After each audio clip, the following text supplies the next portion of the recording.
for generations.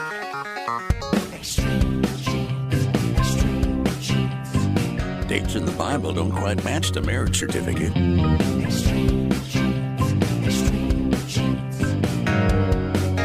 Uh-oh.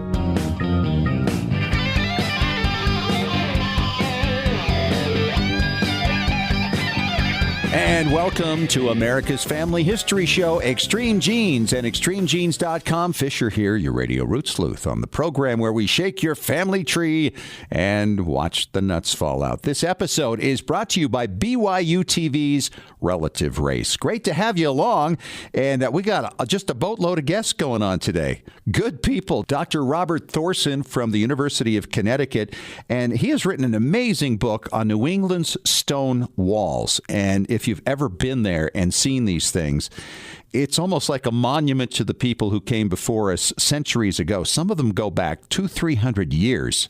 And he did a big study on these things and is talking about their significance and why they're important in the history of not only New England, but the entire country. We'll be talking to him coming up in about 10 minutes. Maureen Taylor will be here. She is the photo detective, talking about her recent photo scavenger hunt and how you can do much the same.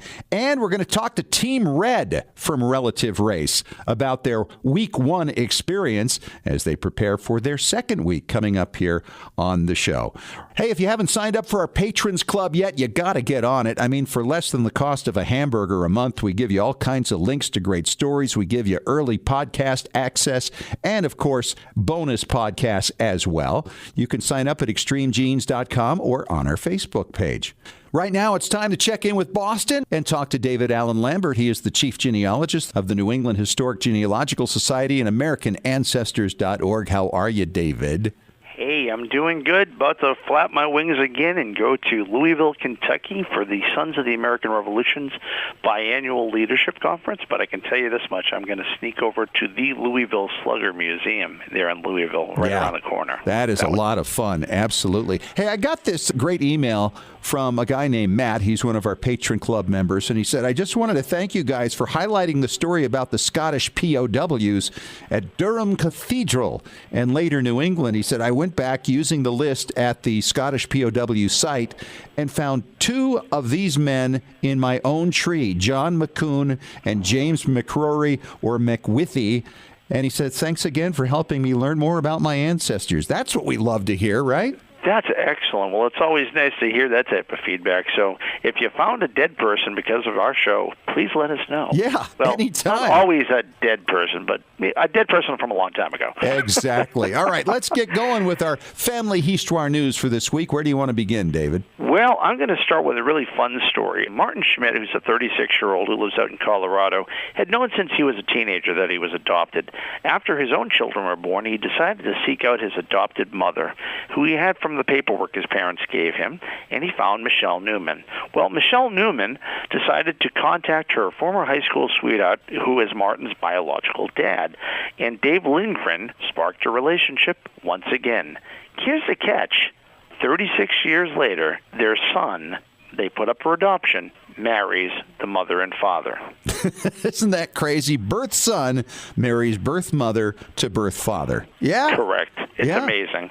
So that's a story that I thought I've heard them all, but that's a new one. You're right, because so many stories of, discovering birth families are very similar. But a lot of them just have an interesting twist, and I don't think I've ever heard anything like that before. That's crazy. No, that's a great little story.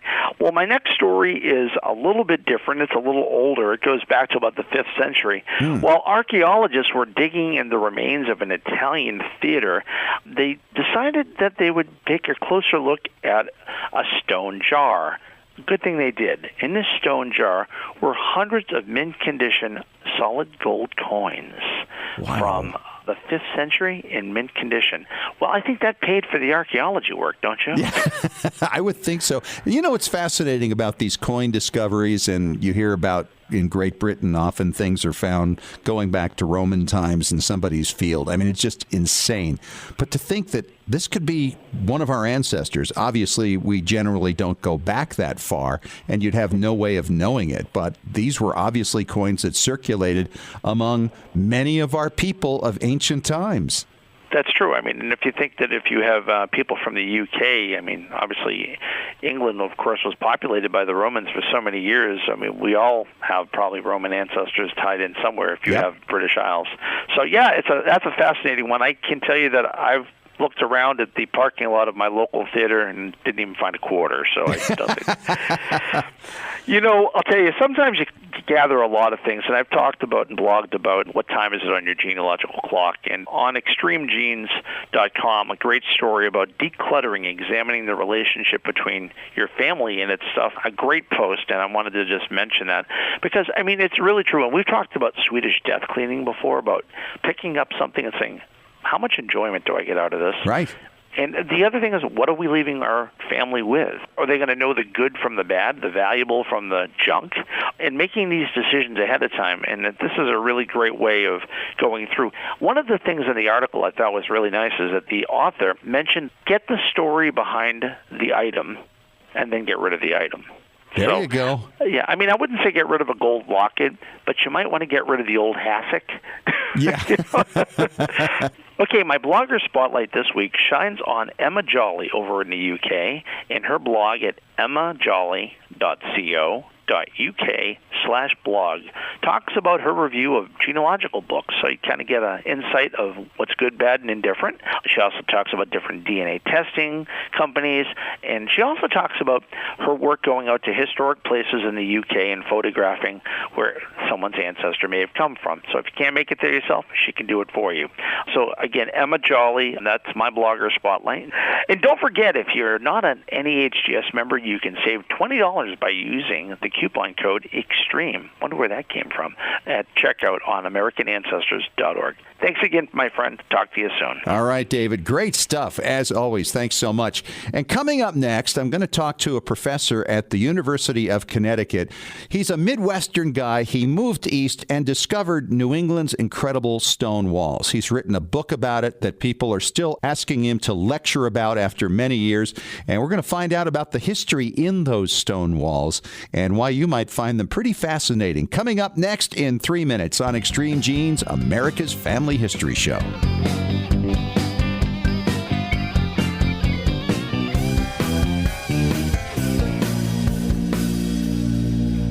Hey, Genies, it is Fisher here, and Season 4 of Relative Race has begun on BYU TV. You can catch it Sunday nights at 9 o'clock Eastern Time, 6 o'clock Pacific. And the first episode this past week is something you can catch online very easily. Use the BYU TV app or just go to the Relative Race page at byutv.org. And I'll tell you, in the very first episode, already a lot of drama. One team already has one strike against it in their race to claim $50,000 and meet relatives they didn't even know existed along the way. It's a great show for genies and researchers everywhere, and you're going to want to see all the drama, all the emotion as members of these four teams finally get answers to their family questions, many of which have haunted them for decades.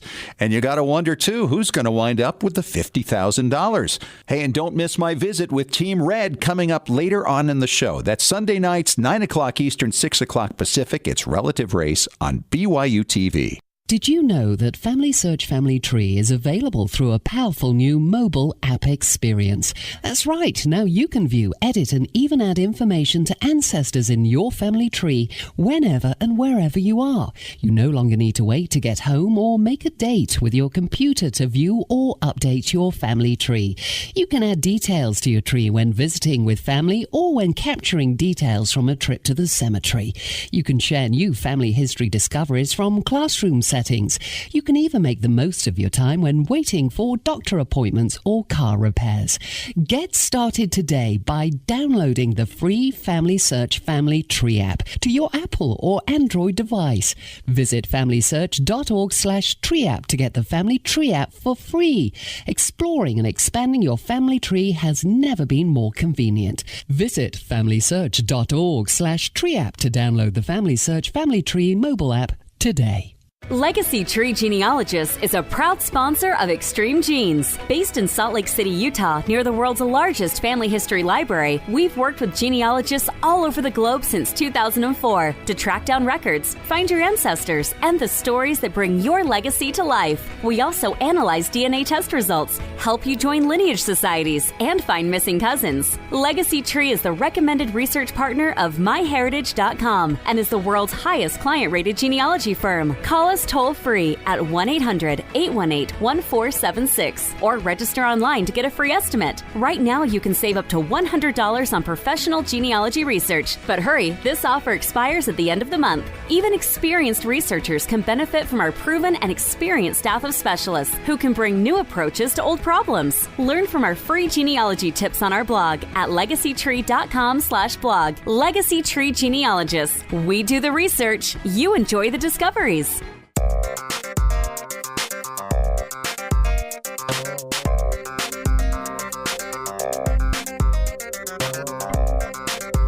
You know, many moons ago, growing up in the backwoods of Connecticut, it was a real interesting feeling when you'd walk by some of the old stone walls that are all throughout New England. And it was just that sense of who put these here? How old are they? What does this mean? Why are they here?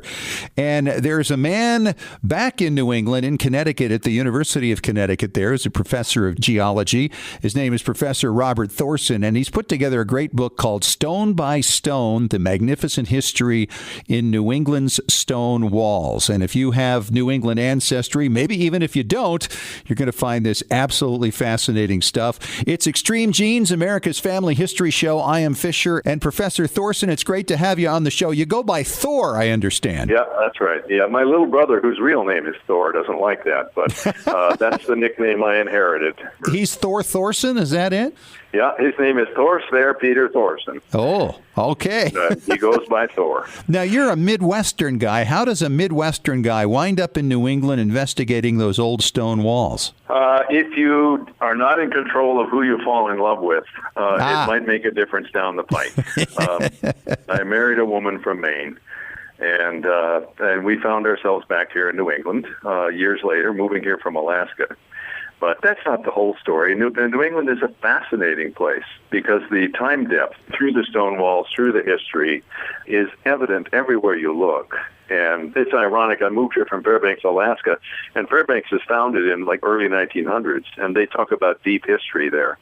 And right. And, you know, here it goes right back to the first intentional English settlement in 1607, which is the same age as the Virginia colony. In fact, that's the oldest stone wall. And I'll point out, Professor, that we got folks listening to us in England right now who are laughing at this conversation crazily. Yeah, that's funny.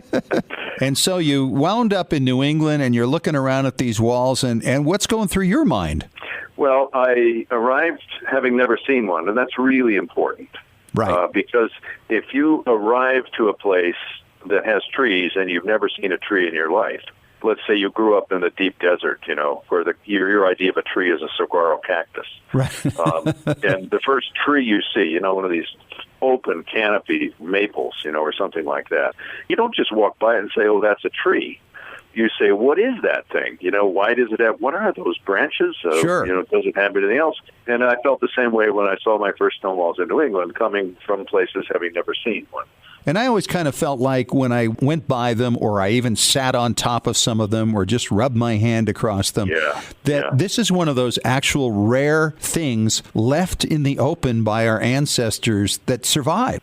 Oh, yeah. There's so many of them. That's the most interesting thing to me, is that they're so massive. 240,000 miles is my estimate for New England alone. And that's enough to wrap the Earth 10 times. Right. And that could reach the moon. And so you just don't do something that big because it's cool to do, or it's a fad, or it's fun. You do it because you have to do it. And the stone walls crisscrossing New England are on literally an abandoned agricultural civilization landscape.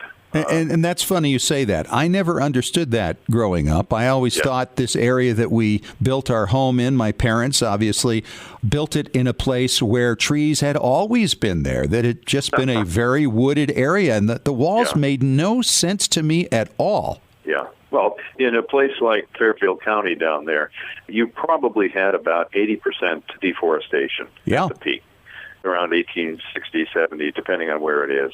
And that means that when you look out from any hilltop, you see mostly cleared land. And there would be woodlots here and there. And clearly the edges of the impossible swamps still had forest and some of the edges of floodplains, but most of the areas were cleared. And then, of course, it all grew back, and now it's back to about 90%. And that amazes me. Yeah, absolutely. So explain why these rocks exist, number one. Okay. And then, because I know they keep coming back, because we dealt with that every year when we go to try to plant a garden. There's just nothing but rock in New England. And I'm assuming that has something to do why these large chunks just keep winding up, getting piled up by these ancestors. Yeah. Well, number one, why is there rock in New England? Well, first of all, the whole region is a natural mountain route. By what I mean is if you're in Salt Lake City and, you look out, you see tall mountains, right? And you tend to fixate on the mountains that you can see. But there's a route below those mountains that's holding it up. And it might be down, 5-6 miles vertically. It's light, warm, ductile crust down under the mountains, but it's hard. Right. Because it's been pressure cooked and some of it's cooled from a melt and some of it is just intensely pressure cooked, essentially. And what happens is if you strip away the mountains long enough, those roots rise like the midpoint of an iceberg rises when the top melts. And it just keeps rising up. And then you get these real old, strong, hard, crystalline rocks right at the surface. And then you bring on an ice sheet, and you bring the ice sheet down and you cover the entire place. Right. And the ice sheet is running into these ridges and these hard rocks, and there's a very complicated stress regime underneath irregular glacier beds, and it just tears up that rock. When you clear the fields by stripping away the forest canopy, you remove the snow holding capacity, you increase the exposure, you increase how cold it is, you cause more erosion, more frost heave, more loss on the soil, and what eventually happens is the rocks rise up from below as the surface is being eroded down from above. And then you find just a scatter of stone, is what I call it, and these are then picked up and hauled to the edges of fields and dumped. And that happens over and over and over again for maybe the first half century or so. And then eventually, over time, the rock rubble on the edges becomes perfectly good fencing material and perfectly good boundary material, just to do stuff with. Huh. And so the stone walls of New England I like to think of them as somewhat organic in they're showing up. So this field was for animals or for planting or both? Most of New England agriculture was pasture. Sort of a beef and butter and bacon and livestock kind of economy, and sheep were also kind of big at various times. But most of it is grazing land because that's what it was best for. Animals are particularly hard on sloping, rocking hillsides, that are exposed to the rain and the snow and right. frost. And so it makes sense that if you have fairly small fields and a lot of intensive use by livestock, and they're trampling and they're grazing, and you're just going to get a fair bit of stone. And it gets moved to the edges, and this is the normal wall, the organic one that you can explain that way. All right, Thor, when was the earliest wall that you're aware of? Is there any way to date them? Yes. The earliest wall that I'm aware of in New England that is not native or indigenous is 1607, and that was in the Kennebec River country in Maine, and it was the first northern intentional settlement. It's 13 years before the Pilgrims landed at the Mayflower. And the reason we don't know about it is that they weren't successful. And so you go back to 1607 on that. And then when did it become common to create these walls from these piles of rock you described? Well, it became common probably a generation after the first settlement, because it takes a while to cut the trees and get your fields planted and get organized and pay off the mortgage. So it depends on the settlement itself. When that's whatever the settlement is, a generation later. Okay. Yeah. One thing that's interesting over the years is that if you looked at the dates on forest clearing and town taxes and records, probably there was a real surge in wall building after the American Revolution, which, let's just round it off to 1775. That's sure. Patriots' Day, Concord Lexington Bridge. That's 1775. And then let's round off the date of the Erie Canal, which is 1825. And at that point, Western immigration and Western goods and produce, we were really beginning a westward transformation there in agriculture. And that's only 50 years between those. Yeah, that's right. Yeah. But I'm guessing that about half the walls in New England went in during that 50 years. Because people have a baby boom, and they want to really build a nice country now. All of that is like post-revolution. Interesting. But before that, people were just staying put and making the land work, and the ambush of stone coming up from below, just sort of surprised them, and they just made a lot of stone walls out of it. He's Dr. Robert Thorson. He's a professor of geology at the University of Connecticut. He's the author of Stone by Stone, The Magnificent History in New England Stone Walls. And thanks for sharing with us, Professor, some of this information about why our ancestors did all this work. You got to think that every stone represents a different person and a different reason for setting up these walls, right? Yes, and then every stone wall is essentially a piece of folk art. Yeah, think about it that way. Because nobody can stack stone without giving it at least a little bit of thought about where this should go and where that should go. Exactly. So I like that idea. And one thing, before I go, I want to say something, is that you got it right twice. You read the subtitle of my book. It's not The Magnificent History of New England Stone Walls. It's The Magnificent History in Stone Walls. Yep. Because most of the understanding about them comes from actual observation. There is probably a record of who built what wall, why, less than 1% of the time. So the vast majority of these are sort of anonymous folk art by the people who were real hard-working, New Republic Americans trying to make a difference in their land. And then ultimately, that way of life didn't last. There's a whole abandoned landscape out here in the woods of New England. It makes it very interesting. And the geology of New England is fascinating, even as someone who moved here from Alaska. Because in Alaska, it's about space and magnificence and power. And, of course, I love that. And I really grooved on it when I was in my 20s and 30s. But when you move to New England, it isn't about magnificence. It's about the texture and the depth and the detail in the landscape. You sound like pretty much an artist yourself there, Dr. Thorson. I'll tell you, it really struck me after I'd been here. But, man, I really grew attached to the time depth that we have here and the hard rock and the gorgeous seascape that surrounds us. Hey, it's been great having you on. Thank you so much. And once again, the book is Stone by Stone, The Magnificent History in New England Stone Walls. You can get it on Amazon. Thanks, Dr. Thorson. Yeah, thank you very much. I really appreciate the time. And coming up next, we're going to talk to the photo detective, Maureen Taylor. She has been detecting, actually, lately, and she'll be giving you some great ideas on where you might look to find an unexpected photo or two of someone in your family. That's coming up in 5 minutes on Extreme Genes, America's Family History Show.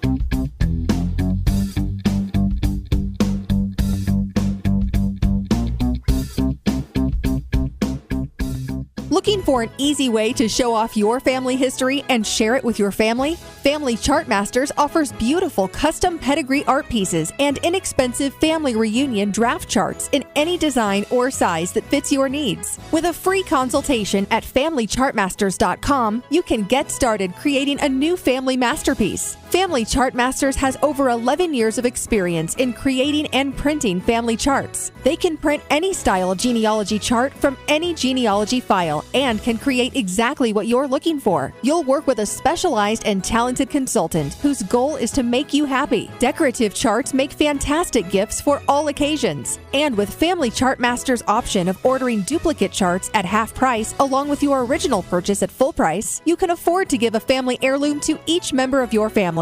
Contact Family Chartmasters today at FamilyChartmasters.com for your free consultation. Family Chartmasters will give the greatest care to your family history.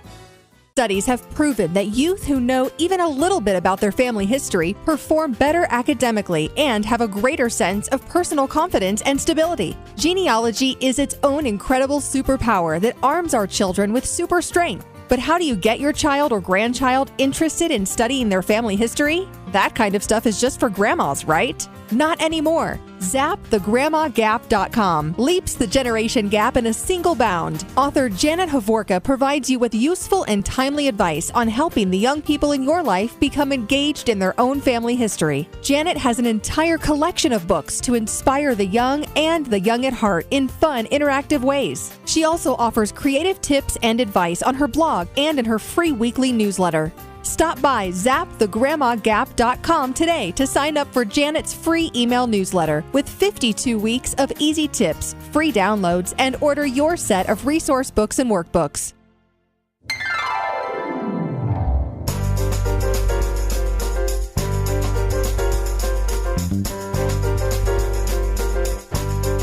We We are back.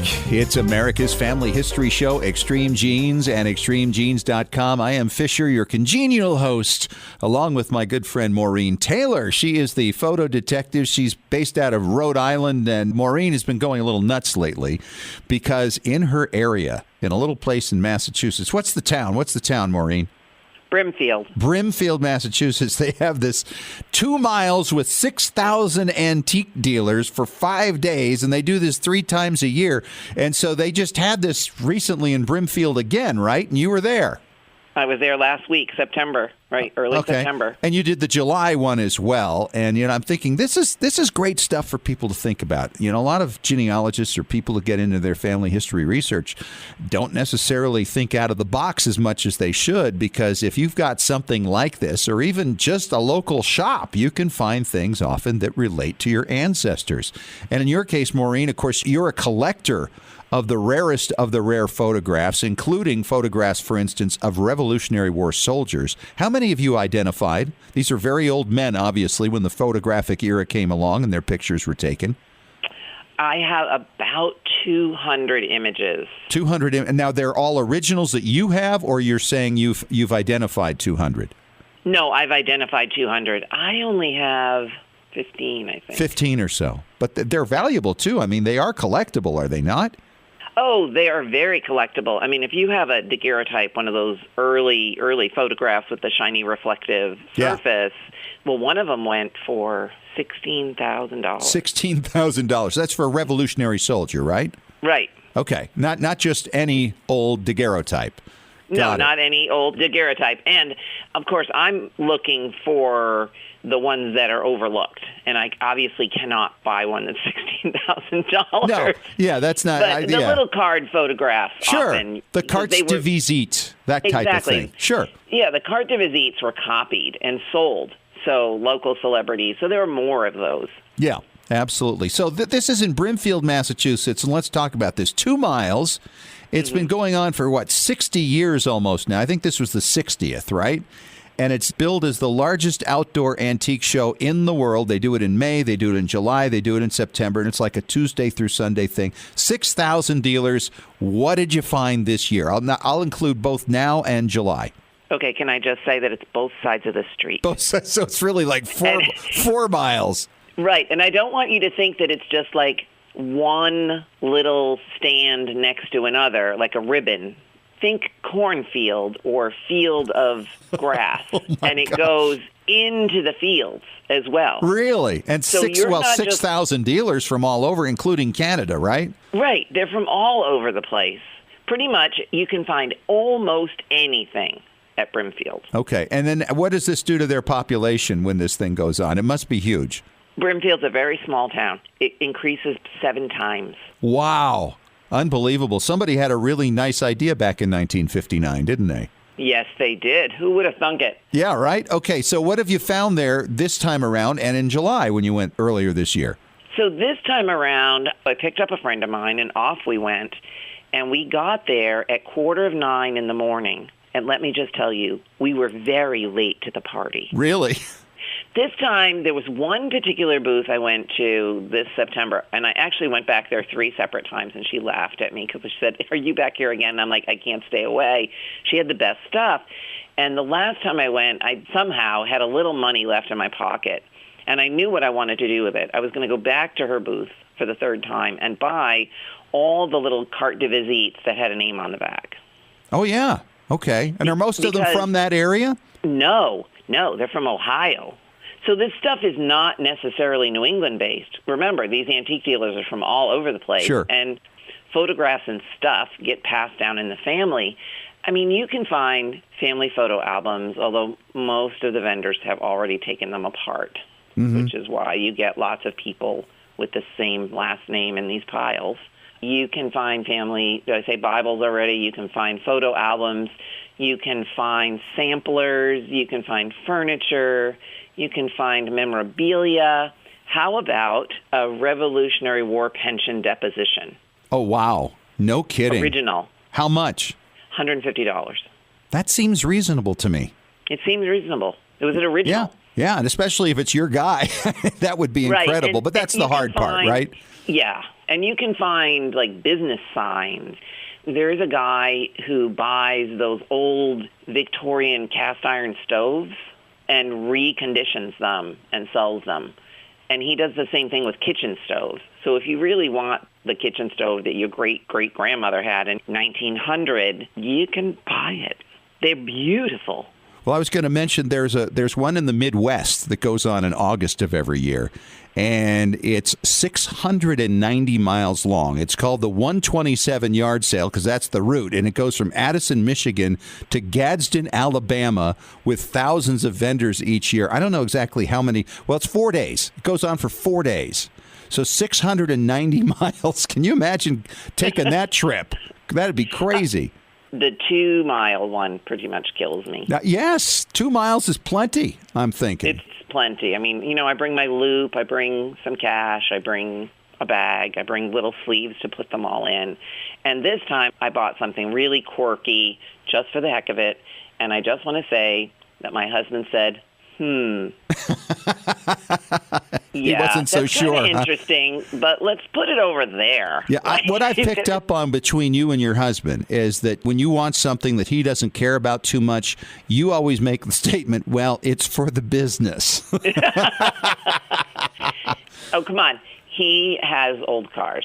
Old cars. Okay, that's his thing. They're a lot thing. Bigger than a photograph. All right, there you go. Yeah, so he can't complain too much. But what I bought was there was a guy at the show who has a business turning old cameras and camera memorabilia into lamps.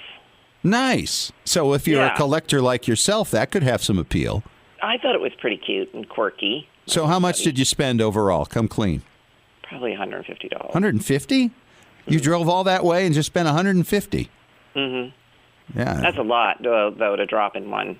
Yeah, I suspect. Well, you know, the bottom line here is antique stores, especially in ancestral hometowns, can often have things that you never would have imagined.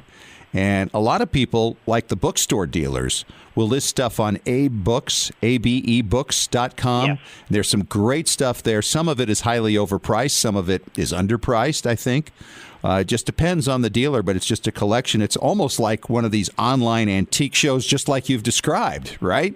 But I wish they had them just for antique stores and not just for book dealers. But still, it would be a great thing to do to check out your local ancestral hometowns and see what they've got. Even make phone calls if you're out of state, and you never know what you're going to come upon. You never do. What's sad, though, I have to say, is the same vendor that had a lot of photographs. One of the reasons I kept going back is because she had a bowl on a table, and in it were little carte de visites. They were $1 each. And they had names on them. Yeah. And it's sad. Because Why? You know that that's somebody's relative. Well, that's true. You know that, and I know that. Yeah, no, it is sad. It'd be nice, though, to pick up a whole bunch of them and then just go online and find people who are researching that line and say, hey, I got something for you. Exactly. You know, it's a great service. She's Maureen Taylor. She is the photo detective. Where do they find you, Maureen? They find me online at MaureenTaylor.com. Very nice. And thanks for coming on and sharing that, because I think that's a really great suggestion. You know, sometimes we got to look under rocks. We don't know what we're looking for. We don't know what we're going to find. But sometimes that's when the magic really takes place. Thanks so much, Maureen. Thank you. Well, as you recall, last weekend, we saw the first episode of Relative Race on BYU TV. And coming up in just a few moments, we're going to talk to Team Red and get their take on the first episode of Season 4. That's on the way in 3 minutes on Extreme Genes, America's Family History Show.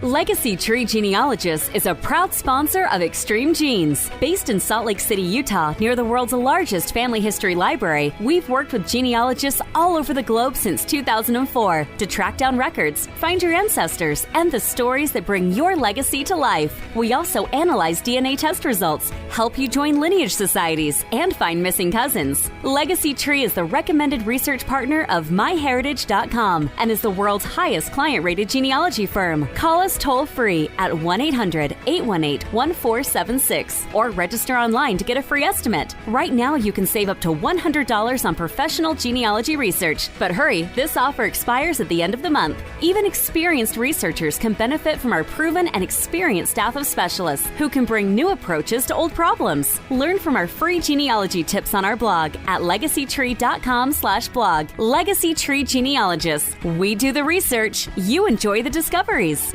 Did you know that Family Search Family Tree is available through a powerful new mobile app experience? That's right. Now you can view, edit, and even add information to ancestors in your family tree whenever and wherever you are. You no longer need to wait to get home or make a date with your computer to view or update your family tree. You can add details to your tree when visiting with family or when capturing details from a trip to the cemetery. You can share new family history discoveries from classroom settings. You can even make the most of your time when waiting for doctor appointments or car repairs. Get started today by downloading the free Family Search Family Tree app to your Apple or Android device. Visit familysearch.org/tree app to get the Family Tree app for free. Exploring and expanding your family tree has never been more convenient. Visit familysearch.org/tree app to download the Family Search Family Tree mobile app today. Hey, Genies, Fisher here with a shout out to our Patrons Club members at patreon.com/Extreme Genes. This is where friends of the show support Extreme Genes for as little as $1 a month, all the way up to the cost of a very nice burger each month. I mean, a really juicy one.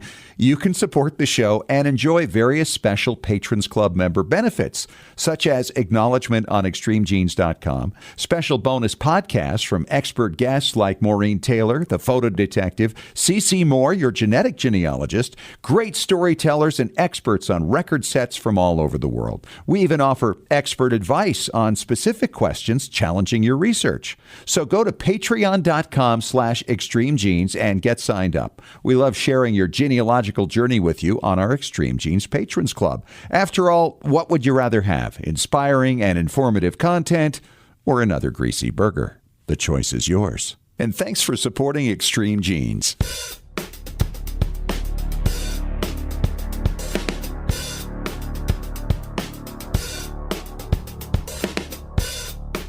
Welcome back. It is America's Family History Show, Extreme Genes and ExtremeGenes.com. Fisher here, your radio root sleuth, and Season 4 of Relative Race is back on BYU TV. It happens Sunday nights at 9 o'clock Eastern Time, 6 o'clock Pacific.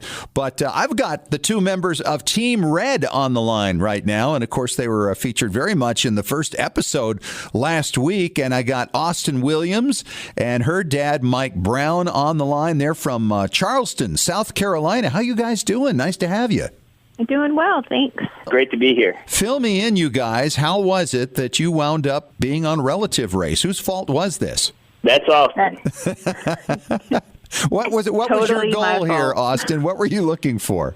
So growing up, I always had a lot of questions about why I look so different than my dad. And really, my dad didn't know because my grandmother never really shared that information with him. So as I got older, my dad kind of was content not to know who his father was, but I kept asking questions. And that's how we ended up on Relative Race, because all the questions. How did you feel about Austin's pushiness, Mike? Well, I had resigned myself. I'm the elder statesman on the show, more than 50 years old. I had resigned myself to the fact that I just wouldn't know who my biological father was. And then when Austin showed up and said, "Oh, by the way, Daddy, guess what we're doing?" I have a hard time saying no to my only child. So I was like, well, Pook, if this is what you want to do, I guess we're going to do it. Is that your nickname for her? It was also $50,000. Oh, and $50,000 in there, too. That'll do it. Is that your nickname for her, Pookie? Is that it, Mike? Yeah, Pookie is what I call her. Just Pook checking. for short.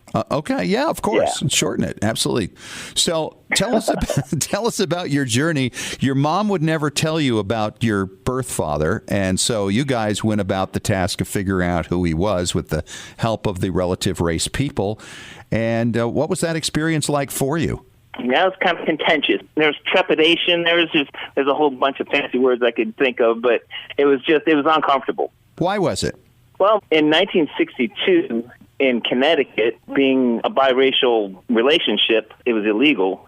And I guess my mother was trying to protect me. So there was weird stories going on. She would just tell me bits and pieces. So at one point, I just had to say, the end. And I was adopted by Jim Brown, who was a wonderful man.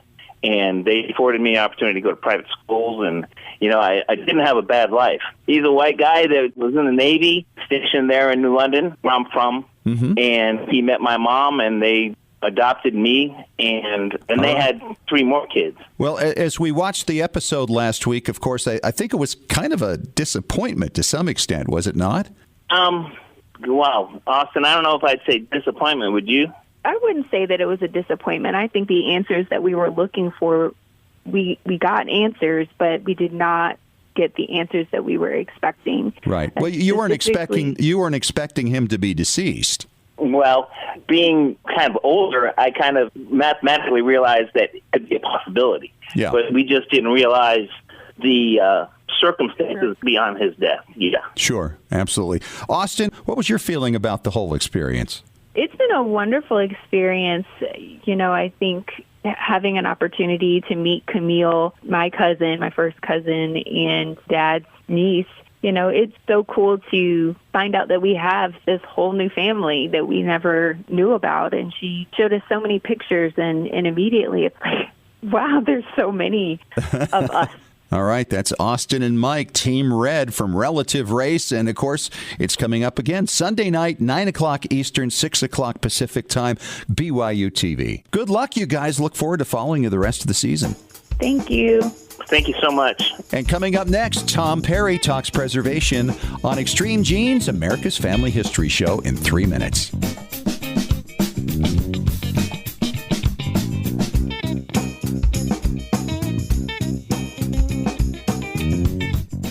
Looking for an easy way to show off your family history and share it with your family? Family Chart Masters offers beautiful custom pedigree art pieces and inexpensive family reunion draft charts in any design or size that fits your needs. With a free consultation at FamilyChartMasters.com, you can get started creating a new family masterpiece. Family Chart Masters has over 11 years of experience in creating and printing family charts. They can print any style genealogy chart from any genealogy file and can create exactly what you're looking for. You'll work with a specialized and talented consultant whose goal is to make you happy. Decorative charts make fantastic gifts for all occasions. And with Family Chart Masters' option of ordering duplicate charts at half price along with your original purchase at full price, you can afford to give a family heirloom to each member of your family.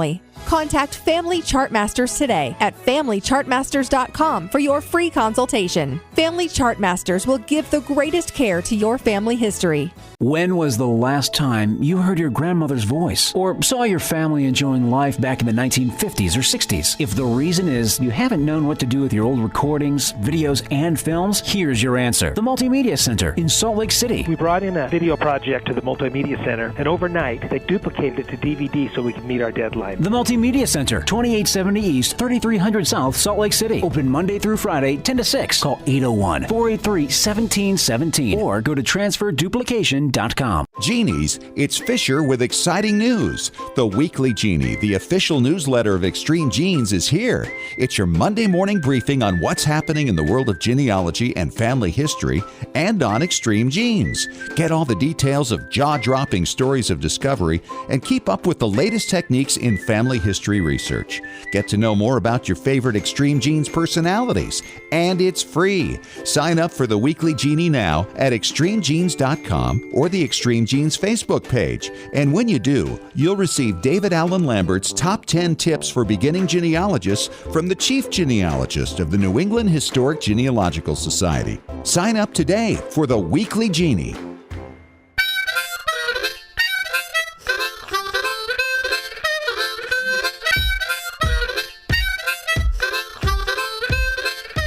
Hey, we are back at it for our final segment this week of Extreme Genes, America's Family History Show, and extremegenes.com. Fisher here, your radio root sleuth. This segment is brought to you by FamilySearch.org, and I'm talking to Tom Perry. He's our preservation authority from TMCplace.com. How you doing, Tom? I'm super duper, thank you. You know, I've been talking to people recently who are a little concerned that there is not interest within their family to properly preserve things like old family Bible records and photographs and what they're going to do with them. And I've been talking to them about archives, places that will actually accept these as donations. That's great. You need to have places like that will accept your donations. You can give them things that might be very useful right now for people, or maybe even down the road. Somebody may be looking for some old archives, putting together some old World War II items that people can then have access to, around the globe, because you've donated to these archives and made it available for everybody to enjoy. Yeah, and I'll tell you, NEHGS is one place that actually takes family Bible records. Now, they don't take the full Bible. And if you've ever actually owned one of these things, you'll know why. I actually had to do the same thing. We inherited a family Bible on my wife's side, and it was big and dusty and falling apart, and the pages were pretty bad. So essentially, I just took out the family pages, the photo pages, any items that were found inside it. Sometimes you find little notes or drawings, and you put those in a separate acid-free binder, and then you throw away the Bible. But if nobody's going to preserve those things that you've kept in your acid-free sleeves and kept protected all those years, and you're concerned about it, maybe you don't even have any descendants, NEHGS is a great place to go for family Bible preservation. And then it's accessible to descendants many years from now, or even researchers into your family. In fact, if you have some old film or photographs that go to a certain place that maybe you grew up or your grandparents, that you're not there anymore, contact them and say, hey, I've got this stuff. I'd like to make a donation. This is pictures of these things. And 9 out of 10 times, they're going to be able to not only want it, they're going to be thrilled to be able to have a different look on some things that your great-grandparents took. Yeah, look at the list here, by the way. I found this on one particular site of all the materials that could have historic value and might be accepted into archives. They're not going to accept everything.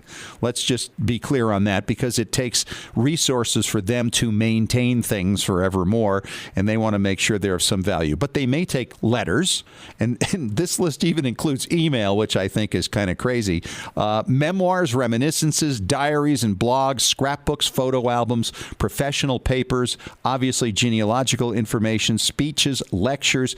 Your county archives could be a home for your material eventually. There's also brochures and flyers, awards and certificates, photographs, films, videos, audio tapes, all the stuff that Tom's making for you could wind up in one of these places and be accepted. There are so many unique things out there that places would just love to have. And like when people come into our store sometime with unique things, I say, hey, you need to get a hold of the people back in Maine that have this big archive and contact them, tell them what you have, and say you'd like to donate it to them, and they would be thrilled to get it. And you need to get that stuff back where people can actually access it and enjoy it. Yeah, that's the bottom line, isn't it? I mean, you want to make sure that if this is your life work and you've put all this material together, and then you don't even have a niece or a nephew or a grandniece or grandnephew who's interested in this, find a place where it's going to be properly taken care of, and you'll be sleeping a lot better at night. The only place that's worse than leaving it in your attic is ending up in the garbage. Oh, Tom, ouch. You're right. All right, Tom, thanks so much. We'll talk to you again next week. My pleasure. Hey, that's it for this week's show. Thanks so much for joining us. And remember, by the way, this weekend, Sunday night, 9 o'clock Eastern, 6 o'clock Pacific, it's another edition of Relative Race. It's episode 2 in season 4. We already know that one team has a strike against them moving forward, but it's an amazingly emotional show and perfect for those of us who are into family history research. Hey, don't forget to sign up for our weekly Genie newsletter. You can do so on our Facebook page or at extremegenes.com. You can also sign up to support the show through Patreon. We have a link to it through our Patrons Club at extremegenes.com. Talk to you next week. Thanks for joining us. And remember, as far as everyone knows, we're a nice, normal family.